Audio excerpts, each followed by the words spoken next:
Well, we wanted an opportunity through Greening the Great Lakes to sponsor an ongoing conversation about the ways in which sustainable sustainability could be coupled with economic competitiveness and quality of life in new and different ways, so that they weren't simply mutually exclusive. It wasn't just a sort of a program about all things green. It was a program about how things green could contribute to economic competitiveness and quality of life, and that we would be able to touch on a variety of topics, so it wasn't limited to one aspect of being green, but it could touch on all the sort of the natural assets that give Michigan an opportunity to be a real leader going forward in the 21st century. But our show looks at some of the most serious issues of our time related to sustainability, everything from global warming to invasive species, climate change, alternative energy, all of the things that people are talking about not only in the media, but across the globe. The show as a whole brings a unique perspective to not just recycling, but the environment as a whole. And they cover such a vast and wide range of topics that you find yourself learning things that you never really knew about. Somebody comes around and looks at the beverage container recycling world. You take your beverage containers back to the grocery store, you have no idea what happens to them after that. And the Greening the Great Lakes has given us the opportunity to kind of tell the public at large our role in doing what we think is the right thing, not only for the environment but for the state of Michigan. Also, the important thing about research is that once the research happens, it needs to be broadly communicated to folks. And along those lines, Greening the Great Lakes plays a really important role, because research for research's sake is meaningless.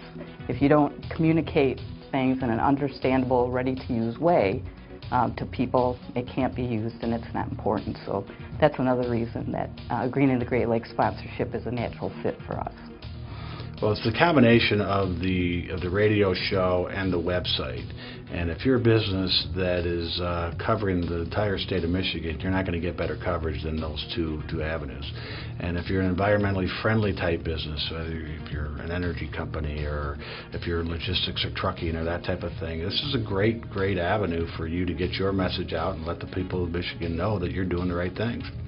And more importantly, I think that any given program can be viewed as having a particular slant or bias, because there's only so much time in a program to cover things, and you're bound by the people that are the guests in some ways and their points of view.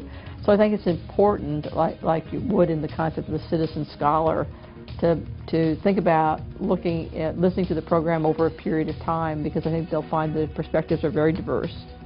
And within that, there's the fodder for a pathway forward for Michigan. Greening the Great Lakes, as I say, it's not just getting the information out there, but actually hosting our scientists and our leadership so that they can actually put a face to the research. Our researchers live, play, work, and raise their families here too, and so it's just as important to them that the research benefits the state and boosts the economy.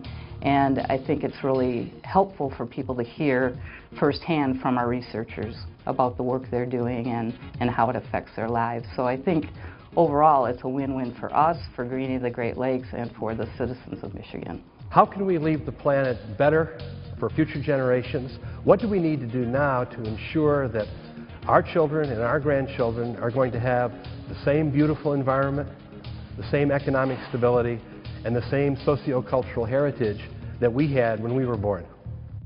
This Greening of the Great Lakes video is produced by Russ Green and White at Michigan State University for MLive.com.